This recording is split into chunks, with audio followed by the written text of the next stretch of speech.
Hi, welcome to the X-ray core laboratory at the Yale School of Medicine. We have a variety of instruments dedicated to crystallography here at the medical school. The lab has been set up to be a start-to-finish lab where a researcher can, once they purify their protein and target of interest, they can bring it down here, set up your crystal trays, crystallization experiments, analyze your protein, do imaging and monitor your crystal growth, and then collect data and solve your structure. So I'll demonstrate some of the instruments we have available. For protein characterization before crystallography, we have an Agilent HPLC system, which is hooked up in line to a Wyatt light scattering and refractive index. This is especially useful for determining a protein's molecular weight, oligomeric state, and homogeneity. Back here, we have a TA Instruments Nano ITC. Again, very useful to characterize your protein and ligand interaction prior to crystallography. We have 3 liquid handling robots that can be used for setting up your crystallization experiments in a variety of ways: sitting drop, hanging drop, under oil, LCP, pretty much anything you can imagine. We have a Art Robbins Instruments Griffin liquid handling robot that has LCP capability. We also have a Formulatrix NT8 drop setter with humidification system, LCP capability for membrane proteins, and we have our TTP LabTech Mosquito. It's a very robust instrument and uses disposable micropipettes to set up crystal trays. Following setup of crystal trays, we have several imaging systems. Our premier instrument is our Formulatrix Rock Imager 1000.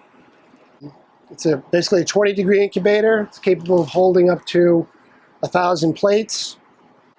The top stage is a UV visible stage, and we have a fluorescent stage down there. You can do manual or automated imaging. This is our workstation to control it. And you can also monitor your crystal growth remotely and control the system remotely. In addition to the 20-degree Formulatrix imager that's in the lab, in the cold room down the hallway, there's another smaller Formulatrix imager, which is at 4 degrees, so you can grow your crystals at 4 degrees and then image them in the cold room. Also, we have 3 temperature-controlled crystallization incubators, and they are vibration-free incubators, 4 degrees, 20 degrees, and then we have a swap one, which is currently set at 12 degrees. In the generator room, we have our Rigaku 007 generator, and our fairly recent acquisition from NIH S10 Shared Instrumentation Grant is our Pilatus 200K pixel array detector. This system has excellent sensitivity, and for an in-house source, we're able to get sub-1 angstrom data and very high quality data.